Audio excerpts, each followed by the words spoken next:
आज का जो हमारा टॉपिक है छायावाद की प्रमुख विशेषताएं और छायावाद के कवियों के नाम, साथ में उनकी रचनाएं। आप 10th क्लास में हैं या 12th क्लास में हैं, सभी के लिए काफ़ी महत्वपूर्ण है। लास्ट तक देखिएगा कैसे क्वेश्चन बन जाता है यहाँ से और किस प्रकार से हमको लिखना है जिससे हमें पूरे अंक मिल जाए। क्योंकि कुछ बच्चे सीधे रट्टाफिकेशन करते हैं कि पूरा रटना पड़ता है एक एक शब्द, ऐसा नहीं है। आप अपने भाषा में भी कैसे लिखेंगे इस पर हम चर्चा करेंगे बच्चों। तो सबसे पहले तो एक ऑब्जेक्टिव क्वेश्चन बनता है, स्थूल के प्रति सूक्ष्म विद्रोह है, इस छायावाद परिभाषा को किसने दिया था? तो डॉक्टर नागेंद्र जी के अनुसार। ऑब्जेक्टिव क्वेश्चन कैसे बनता है हिंदी से? स्थूल के प्रति सूक्ष्म का विद्रोह, ये किसका कथन है? तो डॉक्टर नागेंद्र जी का। किसका है? डॉक्टर नागेंद्र जी का। हम दो ही पर बात करेंगे केवल आज तक में। यहां से जो परिभाषा है, कई सारे है ना कवि जो हैं अपनी अपनी छायावाद की परिभाषाएं प्रस्तुत किए, लेकिन अभी तक में जो एग्जाम में पूछा गया हम केवल उसी पर चर्चा करते हैं। परमात्मा की छाया आत्मा में पड़ नहीं सकती है और आत्मा की छाया परमात्मा में, यही छायावाद है। छायावाद मतलब छाया के रूप में किसी चीज को प्रदर्शित कर देना, यानी एक बढ़िया सारांश लिखा गया, उसकी एकदम प्रतिमा उभर आती है उसको पढ़ने पर, उसे देखने पर, समझ रहे ना, वहां पे छायावाद है। मतलब जो भी रचनाएं हैं उसमें एक छाया सा अंकित होता है। तो इसीलिए राम कुमार वर्मा जी ने बोला कि भाई हम कोई भी काव्य को पढ़ रहे होते हैं उसमें ऐसा लग रहा होता है कि इसमें परमात्मा की छाया है और वो सीधे आत्मा में विलीन हो जाता है, या कि आत्मा की छाया परमात्मा में, यही छायावाद है। तो जब प्रश्न बन जाए स्थूल के प्रति सूक्ष्म का विद्रोह किसके अनुसार? तो डॉक्टर नागेंद्र जी के अनुसार, या डॉक्टर नागेंद्र जी का कथन है, छायावाद की परिभाषा इन्होंने दिया। यदि आ जाए परमात्मा की छाया आत्मा में पड़ने लगती है और आत्मा की छाया परमात्मा में पड़ने लगती है, कब पड़ेगी? जब आप किसी काव्य को पढ़ोगे, छायावादी कवियों की रचनाओं को पढ़ोगे, जैसे आप रेखा चित्र, आकाशगंगा, ये राम कुमार वर्मा जी का, इनकी जब आप रचनाओं को पढ़ते हैं तो ऐसा लगता है कि वास्तविक रूप से इस काव्य को पढ़ने से आत्मा में बिल्कुल ये पूरा का पूरा काव्य परछाई के रूप में समाहित हो गया है। छायावाद, इसके अंदर जो भी कवि हैं, बिल्कुल जो भी रचनाएं किए हैं, उनकी रचनाओं में एकदम एक छाया सा प्रतीत होता है, ये चीज होता है बच्चों, ठीक है। तो यहां से ऑब्जेक्टिव क्वेश्चन बनता है, पहली बात। अब परिभाषा यदि पूछ दिया गया कि छायावाद किसे कहते हैं 2 नंबर में, फिर आप लिख देना डॉक्टर नागेंद्र जी के अनुसार स्थूल के प्रति सूक्ष्म का विद्रोह, स्थूल के प्रति सूक्ष्म का विद्रोह, और डॉक्टर राम कुमार वर्मा के अनुसार परमात्मा की छाया आत्मा में पड़ने लगती है और आत्मा की छाया परमात्मा में, यही छायावाद है, ये परिभाषा है। विशेषताएं, अब आपको विशेषताओं में जैसे हमने यहाँ पे पूरा वर्णन किया है कि व्यक्तिवाद की विशेषताएं, श्रृंगार भावना, प्रकृति का मानवीकरण, इसका भी डिटेल्स किया है। तो आपको 4 विशेषताएं तैयार करना है, 4 विशेषताएं। प्रकृति की भावना वो तो अलग है। पहला नंबर हमारा है व्यक्तिवाद की प्रधानता, श्रृंगार भावना, प्रकृति का मानवीकरण, नारी के प्रति नवीन भावना, वेदना एवं करुणा का आधिक्य, जीवन दर्शन। देखो, किसी भी काव्य को पढ़ोगे तो किसी न किसी व्यक्ति से संबंधित होगा। देखिए विशेषताएं कैसे याद करना, बहुत आसानी से। किसी काव्य को आप पढ़ोगे तो किसी न किसी व्यक्ति से संबंधित वो काव्य है जिसमें उसके प्रेम की भावना, श्रृंगार की भावना बिल्कुल प्रकृति से जोड़ दिया गया है, प्रकृति का संबंध मानवीकरण कर दिया गया है। और भैया श्रृंगार की भावना, प्रेम की भावना है तो कहीं ना कहीं नारी के प्रति प्रेम तो होगा और उसके अंदर वेदना एवं करुणा भी होगी, तब उसके जीवन के दर्शन हम कर पाएंगे किसी काव्य को पढ़ते समय। देखो विशेषता है पूरा कंप्लीट। वाह यार, क्या तरीका है याद करने का, तरीका लाजवाब, रट्टा नहीं करना है। व्यक्तिवाद की प्रधानता, मतलब देखिए हम जो भी आपको एक छोटा सा स्टोरी बनाकर बता रहे हैं उससे आप छायावाद की विशेषताएं तैयार कर पाएंगे कि किसी भी काव्य को पढ़ेंगे तो किसी न किसी व्यक्ति के बारे में लिखा होगा, तो व्यक्तिवाद की प्रधानता। अब भैया उस व्यक्ति के बारे में हमेशा आप किसी भी कहानी को पढ़ें, कोई भी सारांश, उसके अंदर एक प्रेम भावना आएगा ही। अब प्रेम आ गया मतलब श्रृंगार की भावना है, तो भाई श्रृंगार भावना है और आप जानते हैं कि भैया उसको हम किससे जोड़ेंगे, एक प्रकृति से जोड़ के रखेंगे। कि मतलब किसी भी कविता को पढ़ रहे हैं या किसी हम काव्य को पढ़ रहे हैं तो भी उसमें एक व्यक्ति का वर्णन है जिसके मतलब जिसका प्रेम एक नारी से होता है, तो नारी के प्रति नवीन भावना भी होगा। प्रकृति से जोड़ कर रखा है मानव की पूरी चेतनाओं को, तो प्रकृति में मानवीकरण। और यदि व्यक्ति है उसमें प्रेम है, नारी के प्रति जिज्ञासा है, तो कहीं ना कहीं वेदना भी होगा, करुणा भी होगी अंदर। और इनका पूरा अध्ययन करेंगे तो हमें जीवन दर्शन भी मिलेगा। देखो बच्चों, व्यक्ति के बारे में वर्णन होगा। श्रृंगार प्रेम की भावना है, तो श्रृंगार भावना जिसकी हम तुलना प्रकृति से कर देते हैं, मतलब उस मानव की तुलना मानवीकरण, प्रकृति का मानवीकरण। और नारी के प्रति सम्मान है भैया, श्रृंगार भावना है, प्रेम होगा। तो पति है तो पत्नी तो होनी चाहिए, नायक है तो नायिका होनी चाहिए। तो किसी व्यक्ति के बारे में प्रधानता है तो भाई एक नारी तो होगी ही, तभी तो वहां पे प्रेम होगा। ठीक है, और उसके अंदर वेदना भी, करुणा भी, दुख बहुत होता है भाई नारियों में। और जब इनको पूरा हम अध्ययन करेंगे तो जीवन दर्शन हो जाएगा। भैया नहीं बोलते हैं कि हमने श्री राम जी के आदर्श को पा करके हमारा जीवन धन्य हो गया।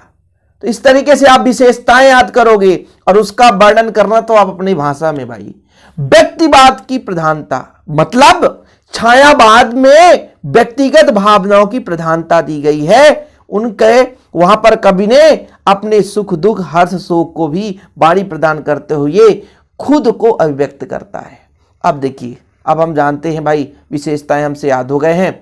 यदि 2 नंबर में पूछा जाता है तो केवल आप सीधे इनकी विशेषताएं लिखेंगे। व्यक्तिवाद की प्रधानता, हाँ भाई श्रृंगार था ना, श्रृंगार की भावना, प्रकृति के साथ तुलना के प्रकृति का मानवीकरण, नारी के प्रति नवीन भावना है ना, वेदना करुणा की अधिक, जीवन दर्शन। तो आप चार लिखेंगे। यदि 2 नंबर का आता है केवल और केवल सीधा हेडिंग डाल देंगे। लेकिन यदि 4 नंबर का आ गया भैया की छायावाद की विशेषताएं, तो आपको 2 लाइन लिखना पड़ेगा कि व्यक्तिवाद की प्रधानता का मतलब छायावाद के कवियों ने अपनी रचनाओं में व्यक्तिगत भावनाओं की प्रधानता की है। अपने सुख दुख हर्ष, अपने विचार, अपने वाणी को प्रदान करते हुए खुद को अभिव्यक्त की है अपनी रचनाओं में। श्रृंगार भावना, श्रृंगार मतलब प्रेम।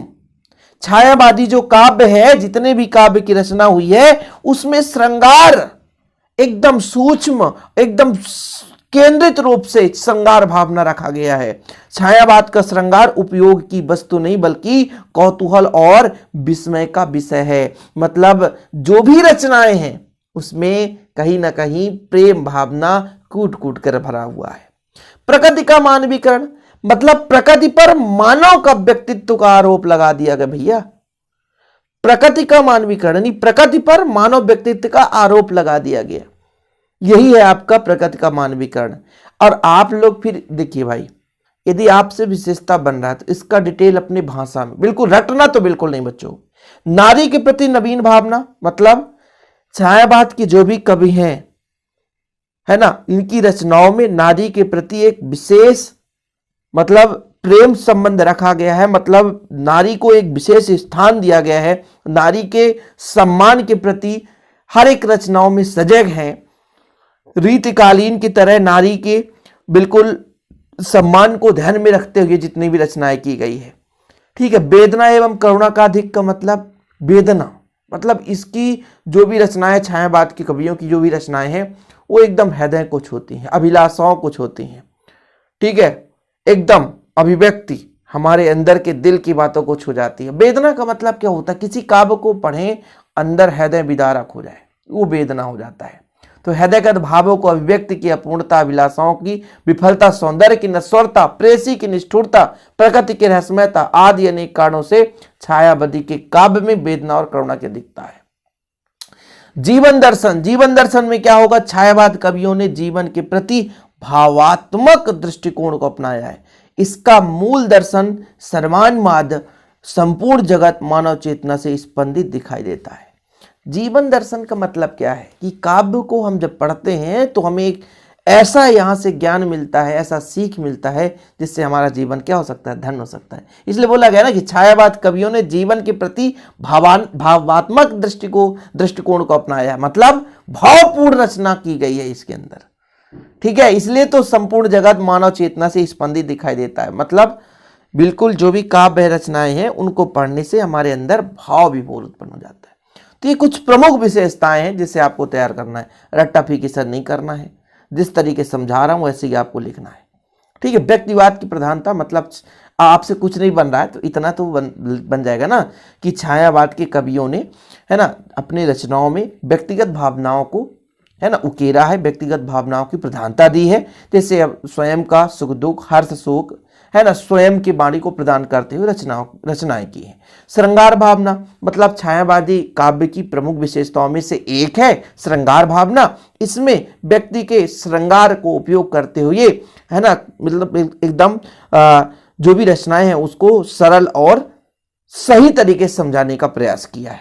प्रकृति का मानवीकरण, मतलब यहाँ पर प्रकृति पर मानव जीवन की तुलना कर दी गई है, आरोप लगा दिया गया है। ठीक है, आप एक एक लाइन में भी लिख सकते हैं, जरूरी नहीं कि बिल्कुल रट्टाफिकेशन करना। नारी के प्रति नवीन भावना, मतलब छायावाद में श्रृंगार और सौंदर्य को स्थान देते हुए नारी के सम्मान, नारी के प्रति सम्मान की भावना भी रखी गई है। साथ में नारी प्रेम की पूर्ति एकदम साधन मात्र ही नहीं माना गया है, बल्कि नारी को एक विशेष दर्जा देते हुए यहाँ पर जो भी रचनाएं हैं वो उकेरा गया है या रचनाएं किया गया है। वेदना एवं करुणा का अधिक, मतलब हृदयगत भावनाओं की अभिव्यक्ति। जैसे मतलब कुछ चीजें ऐसी कहानी आप सुनते हो, देखते हो, पढ़ते हो कि वो एकदम शरीर के अंदर छू जाता है ना, या कि कोई ऐसा कहानी देखते हो बच्चों कि आपको दुख लग जाता है। तो इनकी रचनाओं में हृदयगत भावों की अभिव्यक्ति रखी गई, जैसे अभिलाषाओं की विफलता, सौंदर्य की नश्वरता, प्रेयसी की निष्ठुरता, प्रकृति में रहस्यमयता, अनेक कारणों से वेदना एवं करुणा का अधिकता पाई जाती है। जीवन दर्शन, भाई जो भी छायावाद काव्य की रचना की गई है बच्चों, उसमें जीवन के प्रति भावात्मक सकारात्मक दृष्टिकोण को अपनाया गया है। इनकी रचनाओं से या जो भी हमें सीख मिलता है बच्चों, वो एकदम हृदय को स्पंदित कर देता है। हृदय के मतलब एक प्रकार से हमें एक सही रास्ता दिखाता है। जीवन दर्शन का मतलब क्या होता है? जीवन जीने का सही तरीका। तो ये सारी चीजें बच्चों इनकी विशेषताएं। अब छायावाद के कवि में देखो, जयशंकर प्रसाद के कामायनी लहर आंसू झरना, सुमित्रानंदन पन के पल्लव ग्रंथि गुंजन, सूर्यकांत त्रिपाठी निराला का, है ना, परिमल गीतिका अनामिका, महादेवी वर्मा का रश्मिनिहार नीरजा, राम कुंवर वर्मा का चित्ररेखा आकाशगंगा। हम इसको ट्रिक से कैसे याद किए थे? प्रसाद पंत निराला वर्मा। तो ये छायावाद के कवि हैं। ऑप्शन में क्वेश्चन कैसे बन जाएगा कि छायावाद के कौन से कवि नहीं है? ठीक है, तो 3 छायावाद कवि दे देगा, एक और दे देगा, लेकिन ऐसा भी दे सकता है इनमें से कौन सा छायावाद के कवि है भाई, तो फिर आप 5 याद कर लो। आ जाएगा कामायनी किसकी रचना है? जयशंकर प्रसाद। पल्लव किसकी? सुमित्रानंदन पंत। अनामिका किसकी है? सूर्यकांत त्रिपाठी निराला। रश्मिनिहार नीरजा महादेवी वर्मा। तो यहां से ऑब्जेक्टिव क्वेश्चन बनता है, तो प्लीज आप रचनाएं तो तैयार करना ही पड़ेगा। अब भी के अब भी तैयार करो, तुरंत तैयार कर लो, अब भी के अभी, इधर उधर भटकने की जरूरत नहीं बच्चों, अब भी के अभी तैयार कर लो। ठीक है, छायावाद की कवियों और उनकी रचनाओं को। प्रसाद पंत निराला वर्मा, प्रसाद पंत निराला वर्मा, प्रसाद पंत निराला वर्मा। 5 बार पढ़ोगे तो ऑलरेडी याद हो जाएगा। बोर्ड एग्जाम के लिए तैयारी कर रहे हो ना, प्रसाद पंत निराला वर्मा, प्रसाद पंत निराला वर्मा, ऐसे याद करोगे वो याद हो जाएगा। ओके, तो आज के लिए इतना ही। वीडियो पसंद आता लाइक करके शेयर कर दें बच्चों, और ऐसे वीडियो पाने के लिए चैनल को सब्सक्राइब कर लें। जय हिंद, वंदे मातरम।